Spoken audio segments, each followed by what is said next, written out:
അമേരിക്കയിലെ department of homeland security എന്ന സർക്കാർ സ്ഥാപനം അടുത്തിടെ പുറത്തിറക്കിയ ഒരു ട്വീറ്റ് വലിയ വിവാദങ്ങൾക്ക് വഴിവെച്ചിരിക്കുകയാണ്. 2025 നവംബർ 20 അവരുടെ ഔദ്യോഗിക എക്സ് അക്കൗണ്ടിൽ വന്ന ഈ സന്ദേശത്തിൽ അമേരിക്കയിലെ ഉയർന്ന പലചരക്ക് വില, ചികിത്സാ ചെലവ്, വീട് കിട്ടാനുള്ള ബുദ്ധിമുട്ട്, തൊഴിലില്ലായ്മ, ട്രാഫിക് ബ്ലോക്കുകൾ തുടങ്ങിയ സാമ്പത്തിക പ്രശ്നങ്ങൾക്ക് കാരണം രാജ്യത്ത് അനധികൃതമായി താമസിക്കുന്ന കോടിക്കണക്കിന് നിയമവിരുദ്ധ കുറ്റവാളികളാണെന്ന് ആരോപിച്ചിരുന്നു. അവരുടെ 2.8 മില്യൺ ഫോളോവേഴ്സിലെത്തിയ ഈ പോസ്റ്റിൽ ഈ പ്രശ്നങ്ങൾക്ക് ഒരു ലളിതമായ ഉത്തരമുണ്ടെന്നും കുടിയേറ്റക്കാരെ നാടുകടത്തിയാൽ ഈ പ്രശ്നങ്ങൾ പരിഹരിക്കാമെന്നും സൂചിപ്പിക്കുന്നുണ്ട്. ഈ പ്രചാരണ രീതി ഒരു സോഷ്യൽ മീഡിയ ഇൻഫ്ലുവൻസർ ഒരാഴ്ച മുമ്പ് പങ്കുവെച്ച സമാനമായ ഒരു പോസ്റ്റുമായി വളരെ സാമ്യമുള്ളതാണ്. ആ ഇൻഫ്ലുവൻസർ 20 മില്യൺ അധിക ആളുകൾ എന്ന് പറഞ്ഞപ്പോൾ DHS അതിനെ കോടിക്കണക്കിന് നിയമവിരുദ്ധ കുറ്റവാളികൾ എന്ന് മാറ്റി പറഞ്ഞു. ഇത് തെളിവുകളെ അടിസ്ഥാനമാക്കിയുള്ള നയങ്ങളെക്കുറിച്ചുള്ള ചർച്ചകളിൽ നിന്ന് വളരെ വ്യത്യസ്തമായ ഒരു സമീപനമാണ്. കാരണം കുടിയേറ്റത്തിന്റെ യഥാർത്ഥ സാമ്പത്തിക ഫലങ്ങളെക്കുറിച്ച് സാമ്പത്തിക വിദഗ്ധരും ഗവേഷകരും പറയുന്ന കാര്യങ്ങൾക്ക് ഇത് തീർത്തും വിരുദ്ധമാണ്. സത്യം എന്താണ്?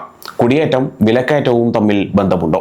DHS പറയുന്നതിന് വിപരീതമാണ് ഗവേഷണങ്ങൾ പറയുന്നത്. കുടിയേറ്റം കാരണം വിലക്കയറ്റം ഉണ്ടാകുന്നു എന്നതിന് പകരം കുടിയേറ്റ തൊഴിലാളികൾ, പ്രത്യേകിച്ച് കൃഷി, ഭക്ഷ്യ സംസ്കരണം തുടങ്ങിയ മേഖലകളിൽ യഥാർത്ഥത്തിൽ ഉപഭോക്താക്കളുടെ വില കുറയ്ക്കാനും വിലക്കയറ്റം നിയന്ത്രിക്കാനും സഹായിക്കുന്നു എന്ന് ഗവേഷണങ്ങൾ വ്യക്തമാക്കുന്നുണ്ട്. ബോസ്റ്റൺ യൂണിവേഴ്സിറ്റിയിലെ സാമ്പത്തിക ശാസ്ത്രജ്ഞയായ പാട്രീഷ്യ കോർട്ടെക്സ് നടത്തിയ പഠനം ഇതിന് വ്യക്തമായ തെളിവ് നൽകുന്നുണ്ട്.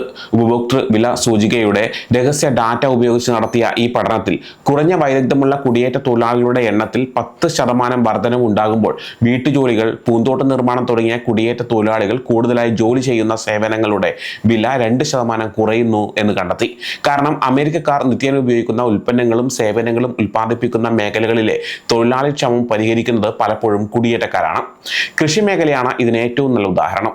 2018-2020 കാലഘട്ടത്തിലെ US ഡിപ്പാർട്ട്മെന്റ് ഓഫ് അഗ്രികൾച്ചർ കണക്കുകൾ പ്രകാരം വിളകൾ പറിച്ചെടുക്കുന്ന തൊഴിലാളികളിൽ 36% മാത്രമാണ് US പൗരന്മാർ. 23% നിയമപരമായ കുടിയേറ്റക്കാരും 41% ജോലി ചെയ്യാൻ അനുമതിയില്ലാത്തവരുമാണ്. ഭക്ഷ്യോൽപാദന രംഗത്ത് മൊത്തത്തിൽ ഏകദേശം 1.7 മില്യൺ അനധികൃത കുടിയേറ്റക്കാർ ഭക്ഷ്യവിതരണ ശൃംഖലയുടെ വിവിധ ഭാഗങ്ങളിൽ ജോലി ചെയ്യുന്നുണ്ട്. ഇതിൽ ഏകദേശം 2,06,000 പേർ മൃഗങ്ങളെ അറക്കുന്നതിനും പഴങ്ങളും പച്ചക്കറികളും കേടുകൂടാതെ സൂക്ഷിക്കുന്നതിനും വേണ്ടിയുള്ള ഭക്ഷ്യ സംസ്കരണ കേന്ദ്രങ്ങളിൽ ജോലി ചെയ്യുന്നുണ്ട്. FWD.US എന്ന സംഘടനയുടെ സാമ്പത്തിക വിശകലനം അനുസരിച്ച് ട്രംപ് ഭരണകൂടത്തിന്റെ കുടിയേറ്റ നയങ്ങൾ, പ്രത്യേകിച്ച് 5,30,000-ലധികം കുടിയേറ്റക്കാർക്കുള്ള തൊഴിലനുമതി റദ്ദാക്കുന്നത് 2024-ലും 2028-നും ഇടയിൽ ഭക്ഷ്യ, പാനീയ, പുകയില ഉൽപ്പന്നങ്ങളുടെ വില 14.5% വർദ്ധിക്കാൻ സാധ്യതയുണ്ട്. സിറ്റി യൂണിവേഴ്സിറ്റി ഓഫ് ന്യൂയോർക്കിലെ സാമ്പത്തിക ശാസ്ത്രജ്ഞനായ ഫ്രാൻസിസ്ക് ഓർട്ടഗയുടെ ഗവേഷണത്തെ അടിസ്ഥാനമാക്കിയുള്ളതാണ് ഈ പ്രവചനം. തൊഴിലാളികളെ നീക്കം ചെയ്യുമ്പോൾ ഡിമാൻഡ് അതേപടി നിലനിൽക്കുകയും ഉൽപാദനം കുറയുകയും ചെയ്യുന്നതിനാൽ വില വർദ്ധിക്കുമെന്ന അടിസ്ഥാന സാമ്പത്തിക തത്വം ഇത് അടിവരയിടുന്നു. US ഡിപ്പാർട്ട്മെന്റ് ഓഫ് ലേബർ തന്നെ 2025 ഒക്ടോബറിൽ സമ്മതിച്ചത് പ്രസിഡന്റ് ട്രംപിന്റെ കുടിയേറ്റ കർശനമാക്കൽ കൃഷി മേഖലയിലെ കാര്യമായ തൊഴിൽ വിപണി ഫലങ്ങൾ ഉണ്ടാക്കും എന്നാണ്.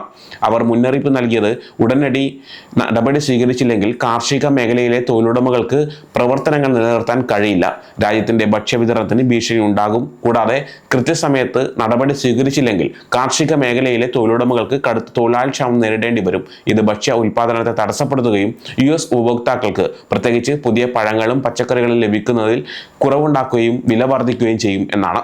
ഇതിന്റെ യഥാർത്ഥ ഫലങ്ങൾ ഇപ്പോൾ തന്നെ കാണാൻ തുടങ്ങിയിട്ടുണ്ട്. Bureau of labour statistics report ചെയ്തത് 2025 ജൂണിനും ജൂലൈക്കും ഇടയിൽ ഉണങ്ങിയതും പുതിയതുമായ പച്ചക്കറിയുടെ മൊത്തവിലയിൽ 38.9% വർധനവുണ്ടായെന്നാണ്. 2022 മാർച്ചിലെ ഏറ്റവും വലിയ വർധനവാണിത്. ഫുഡ് അവേ ഫ്രം ഹോം അസോസിയേഷന്റെ പ്രസിഡന്റ് ഫിൽ കഫറാക്കിസ് ഇതിന് കാരണം നാടുകടത്തൽ ശ്രമങ്ങളാണെന്ന് നേരിട്ട് പറഞ്ഞു. വിളകൾ പറിച്ചെടുക്കാൻ തൊഴിലാളികൾ ഉണ്ടാകില്ലെന്നും അദ്ദേഹം കൂട്ടിച്ചേർത്തു. കാലിഫോർണിയ യൂണിവേഴ്സിറ്റിയിലെ സാമ്പത്തിക ശാസ്ത്രജ്ഞനായ ജിയോവാനി പെരിയുടെ ഗവേഷണം അനുസരിച്ച് ദീർഘകാലയളവിൽ തൊഴിൽ ശക്തിയുടെ 1% വരുന്ന കുടിയേറ്റം ഓരോ തൊഴിലാളിയുടെയും വരുമാനം 0.26% വർദ്ധിപ്പിക്കുന്നുണ്ട്. അദ്ദേഹത്തിന്റെ വിശകലനം അനുസരിച്ച് കുടിയേറ്റം തൊഴിൽ, ഉൽപാദനക്ഷമത, വരുമാനം എന്നിവയെ നിസ്സംശയമായും മെച്ചപ്പെടുത്തുന്നു എന്നതാണ്. കോൺഗ്രഷണൽ ബഡ്ജറ്റ് ഓഫീസ് കണക്കാക്കുന്നത് കുടിയേറ്റം വർദ്ധിക്കുന്നത് ഫെഡറൽ കമ്മി കുറയ്ക്കുമെന്നും ഇത് സർക്കാരിന്റെ സാമ്പത്തിക സ്ഥിതിക്ക് ഗുണകരമാണെന്നുമാണ്. CBO പ്രവചിക്കുന്നത് കുടിയേറ്റം ദീർഘകാലാടിസ്ഥാനത്തിൽ GDP വർദ്ധിപ്പിക്കുമെങ്കിലും തൊഴിൽ വിപണിക്ക് അനുസരിച്ച് വരാൻ അല്പം വിലക്കയറ്റവും തൊഴിലില്ലായ്മയും ഉണ്ടാകാൻ സാധ്യതയുണ്ട് എന്നാണ്. വൻതോതിലുള്ള നാടുകടത്തൽ സംബന്ധിച്ചുള്ള നിരവധി പഠനങ്ങൾ ആശങ്കാജനകമായ ചിത്രമാണ് നൽകുന്നത്. പെറ്റേഴ്സൺ ഇൻസ്റ്റിറ്റ്യൂട്ട് നടത്തിയ പഠനമനുസരിച്ച് 1.3 മില്യൺ അനധികൃത തൊഴിലാളികളെ നാടുകടത്തിയാൽ 2028 ആകുമ്പോഴേക്കും US GDP 1.2% കുറയും. കൂടുതൽ നാടുകടത്തുകൾ നടന്നാൽ ഇത് 7.4% വരെ കുറയാം. അതായത് 4 വർഷത്തിനുള്ളിൽ സാമ്പത്തിക വളർച്ചയെ ഉണ്ടാകില്ല. National foundation for American policy കണക്കാക്കിയത് ട്രംപ് ഭരണകൂടത്തിന്റെ കുടിയേറ്റ നയങ്ങൾ GDP വളർച്ചയെ ഏകദേശം 3-1 കുറക്കുമെന്നാണ്. 2025 മുതൽ 2035 വരെയുള്ള കാലയളവിൽ പ്രതിവർഷം 1.8% വളർച്ച എന്നത് 1.3% കുറയും. അക്കാദമിക് ജേണലുകളിൽ പ്രസിദ്ധീകരിച്ച ഗവേഷണങ്ങൾ സ്ഥിരമായി പറയുന്നത് വൻതോതിലുള്ള നാടുകടത്തൽ GDP കുറക്കുമെന്നാണ്. അടുത്ത ദശകത്തിൽ ഇത് 2.6 മുതൽ 6.2% വരെ കുറയാൻ സാധ്യതയുണ്ട്. ഒരു കമ്പ്യൂട്ടബിൾ ജനറൽ ഇക്വിലിബ്രിയം മോഡൽ പ്രവചിച്ചത് നാടുകടത്തൽ നയങ്ങൾ കാരണം യഥാർത്ഥ GDPയിൽ 4% ഇടിവുണ്ടാകുമെന്നും തദ്ദേശീയ തൊഴിലാളികളുടെ വേതനം യഥാർത്ഥത്തിൽ കുറയുമെന്നുമാണ്. കാരണം കുടിയേറ്റ തൊഴിലാളികൾ പകരമായി വരുന്നവരല്ല, മറിച്ച് അവരുടെ ജോലിയെ സഹായിക്കുന്നവരാണ്. കുടിയേറ്റക്കാർ ആരോഗ്യ സംരക്ഷണ ചെലവുകൾ വർദ്ധിപ്പിക്കുന്നു എന്ന DHSന്റെ വാദവും ഗവേഷണങ്ങൾക്ക് വിരുദ്ധമാണ്. പഠനങ്ങൾ പറയുന്നത് കുടിയേറ്റക്കാർ ആരോഗ്യ സംവിധാനത്തിൽ നിന്ന് എടുക്കുന്നതിനേക്കാൾ കൂടുതൽ സംഭാവന നൽകുന്നു എന്നാണ്. ഒരു പഠനം കണ്ടെത്തിയത് കുടിയേറ്റക്കാർ മെഡിക്കെയറിലേക്ക് നൽകിയത് എടുത്തതിനേക്കാൾ $14 ബില്യൺ കൂടുതലാണ്. എന്നാൽ ട്രംപ് ഭരണകൂടത്തിന്റെ സ്വന്തം നയങ്ങൾ ആരോഗ്യ സംരക്ഷണം ലഭിക്കുന്നതിൽ പ്രശ്നങ്ങൾ സൃഷ്ടിക്കുന്നുണ്ട്. 2025 ടാക്സ് ആൻഡ് ബഡ്ജറ്റ് നിയമം Medicaid, chip, ACA market place സബ്സിഡികൾ എന്നിവയുടെ യോഗ്യതാ മാനദണ്ഡങ്ങൾ കർശനമാക്കി. ഇത് അഭയാർത്ഥികൾ, അസൈലം തേടുന്നവർ, താൽക്കാലിക സംരക്ഷണമുള്ളവർ എന്നിവരുൾപ്പെടെ നിരവധി നിയമപരമായ കുടിയേറ്റക്കാരെ ഒഴിവാക്കുന്നു. കോൺഗ്രഷണൽ ബഡ്ജറ്റ് ഓഫീസ് പ്രവചിക്കുന്നത് ഏകദേശം 1.4 ബില്യൺ നിയമപരമായ കുടിയേറ്റക്കാർക്ക് 2034 ആകുമ്പോഴേക്കും ആരോഗ്യ ഇൻഷുറൻസ് നഷ്ടപ്പെടുമെന്നും ഇത് ഫെഡറൽ ചെലവിൽ $131 ബില്യൺ കുറയ്ക്കുമെന്നുമാണ്. പബ്ലിക് ചാർജ് നിയമങ്ങൾ വിപുലീകരിക്കാനുള്ള ഡിപ്പാർട്ട്മെന്റ് ഓഫ് ഹോംലാൻഡ് സെക്യൂരിറ്റിയുടെ നിർദ്ദേശം കുടിയേറ്റക്കാരുടെ ആരോഗ്യ ആനുകൂല്യങ്ങളുടെ ഉപയോഗം കുടിയേറ്റ തീരുമാനങ്ങളിൽ പരിഗണിക്കുന്നതിനാൽ കുടിയേറ്റ കുടുംബങ്ങൾക്കിടയിൽ ആരോഗ്യ സംരക്ഷണം ഉപയോഗിക്കുന്നതിൽ ഒരു ഭയം സൃഷ്ടിക്കുന്നുണ്ട്. KFF നടത്തിയ പഠനമനുസരിച്ച് 2023-നും 2025-നും ഇടയിൽ ആരോഗ്യ സംരക്ഷണം ഒഴിവാക്കുകയോ വൈകിപ്പിക്കുകയോ ചെയ്ത കുടിയേറ്റ മുതിർന്നവരുടെ അനുപാതം 22% നിന്ന് 29% ഉയർന്നു. ഇതിൽ 19% പേർ കുടിയേറ്റവുമായി ബന്ധപ്പെട്ട ആശങ്കകൾ കാരണമാണ് ഇങ്ങനെ ചെയ്തതെന്ന് പറയുന്നു. DHSൽ തന്നെ അവരുടെ നിർദ്ദിഷ്ട നിയമത്തിൽ സമ്മതിച്ചത് ഈ നയം മോശം ആരോഗ്യ ഫലങ്ങൾ, അത്യാഹിത വിഭാഗങ്ങളുടെ ഉപയോഗം വർദ്ധിക്കുക, പകർച്ചവ്യാധികൾ വർദ്ധിക്കുക, നികത്തപ്പെടാത്ത ചെലവുകൾ വർദ്ധിക്കുക, ദാരിദ്ര്യം വർദ്ധിക്കുക എന്നിവയിലേക്ക് നയിച്ചേക്കാം എന്നാണ്.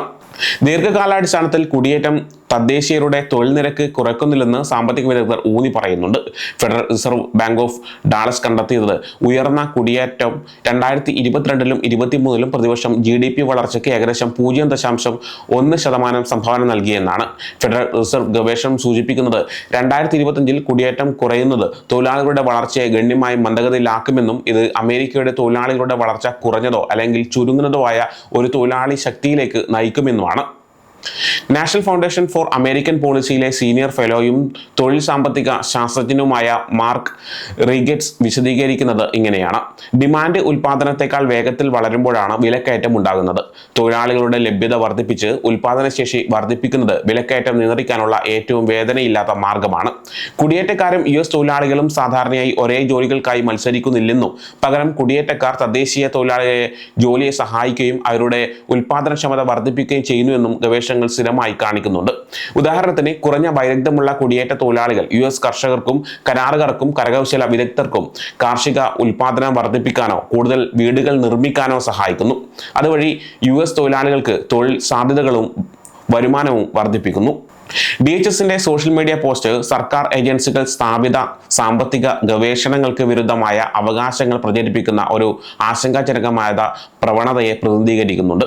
ട്രംപ് ഭരണകൂടത്തിന്റെ കുടിയേറ്റ നടപ്പാക്കൽ നയങ്ങൾ വിലക്കയറ്റവും ഉപഭോക്തൃ വിലയും വർദ്ധിപ്പിക്കാനാണ് സാധ്യതയെന്ന് നിരവധി സാമ്പത്തിക വിദഗ്ധർ മുന്നറിയിപ്പ് നൽകിയിട്ടുണ്ട്. യൂണിവേഴ്സിറ്റി ഓഫ് കൊളറാഡോ ഡെൻവറിലെ സാമ്പത്തിക ശാസ്ത്ര പ്രൊഫസർ ക്ലോയി ഈസ്റ്റ് CNN-നോട് പറഞ്ഞത് ഇങ്ങനെയാണ്. നാടുകടത്തൽ കാരണം ഭക്ഷ്യവസ്തുക്കളുടെ ഡിമാൻഡിൽ കുറവുണ്ടായി ഉണ്ടായാലും അത് തൊഴിലാളികളുടെ നഷ്ടത്തെ മറികടക്കാൻ പര്യാപ്തമായിരിക്കില്ല. വൻതോതിലുള്ള നാടുകടത്തലിന്റെ പ്രധാന ഫലം തൊഴിലാളികളുടെ ലഭ്യത കുറയുന്നതിനാൽ ഭക്ഷ്യവില വർദ്ധിക്കും എന്നാണ്. DHSന്റെ പൊതുപ്രചാരണവും സാമ്പത്തിക തെളിവുകളും തമ്മിലുള്ള ഈ വിടവ് വളരെ ശ്രദ്ധേയമാണ്. കാരണം മറ്റൊരു ഫെഡറൽ ഏജൻസിയായ ഡിപ്പാർട്ട്മെന്റ് ഓഫ് ലേബർ കുടിയേറ്റ നിയമം നടപ്പാക്കൽ ഭക്ഷ്യവിതരണത്തെ തടസ്സപ്പെടുത്തുമെന്നും വില വർദ്ധിപ്പിക്കുമെന്നും സമ്മതിച്ചിട്ടുണ്ട്. സാമ്പത്തിക സ്ഥിതിയെക്കുറിച്ച് ആശങ്കപ്പെടുന്ന അമേരിക്കക്കാർക്ക് കുടിയേറ്റം കുറക്കുന്നത് DHS അവകാശപ്പെടുന്ന പ്രശ്നങ്ങളെ ലഘൂകരിക്കുന്നതിന് പകരം വഷളാകാൻ സാധ്യതയുണ്ട്. DHS നിർദ്ദേശിച്ച ലളിതമായ ഉത്തരം കുടിയേറ്റ തൊഴിലാളികൾ ഉപഭോക്തൃവില നിയന്ത്രണത്തിൽ, പ്രത്യേകിച്ച് ഭക്ഷണം, വീട് നിർമ്മാണം, അത്യാവശ്യ സേവനങ്ങൾ എന്നിവയുടെ വിതരണ ശൃംഖലകളിൽ എത്രത്തോളം ആഴത്തിൽ സംയോജിതരാണെന്ന സങ്കീർണമായ സാമ്പത്തിക യാഥാർത്ഥ്യത്തെ അവഗണിക്കുകയാണ്.